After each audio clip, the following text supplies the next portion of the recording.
Hi everyone. Today we're going to discuss expectancy violations theory, or EVT, which is part of our subject SSS2273, Psychology of Communication. This theory helps us understand how people react when others behave unexpectedly. Unexpectedly? Like when someone does something unusual during a conversation? Exactly. And those unexpected behaviors can be positive or negative depending on the situation. That's why EVT is very useful in everyday communication, from friendships to online interactions.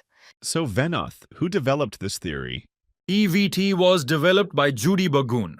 According to her, EVT explains how people respond when others violate their expectations, especially in social and interpersonal relationships. Judy K. Burgoon, born 1948, is an American scholar and professor of communication at the University of Arizona.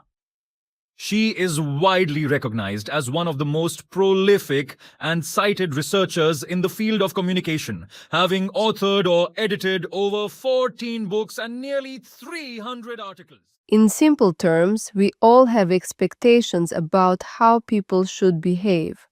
When those expectations are broken, we notice it immediately. So, if someone behaves differently from what I expect, that's an expectancy violation? Yes, and your reaction depends on how you interpret that behavior.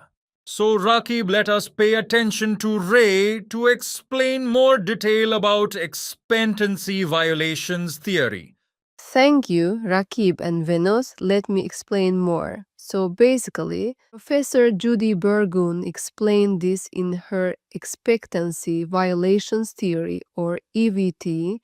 According to the theory, we have expectations about the behavior of another person based on social norm as well as our previous experience with other person and the situation in which the behavior occurs.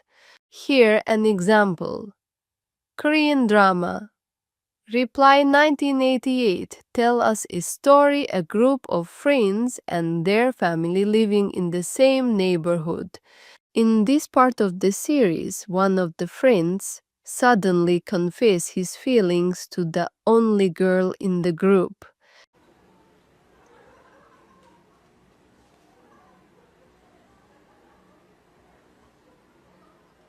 올해 졸업할 때 주려고 그랬는데 이제 준다. When our expectations are violated, it may arouse and distract their recipients, shifting greater attention to the violator and the meaning of the violation itself. This is where the violation valence come into the picture. According to the theory, we'd first try to interpret the meaning of the violation and then figure out whether we like it or not. 좋아한다고.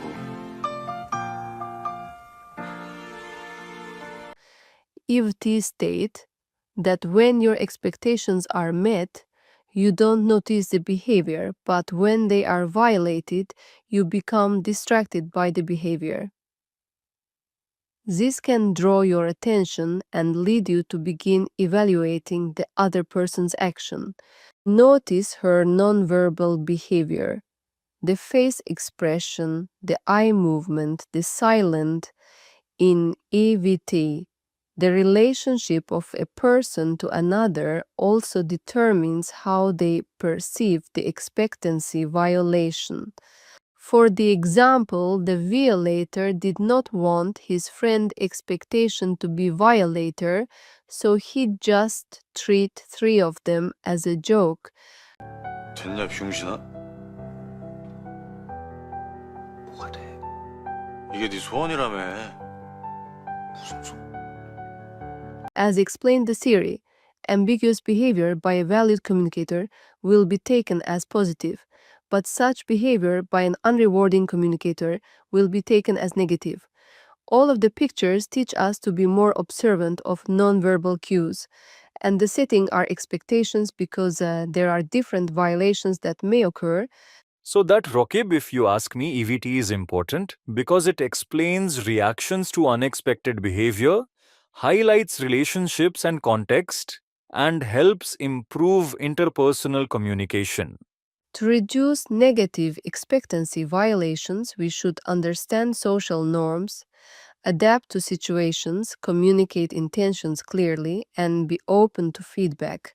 Now I understand why miscommunication happens so often. Perfect! That concludes our discussion on expectancy violations theory. Thank you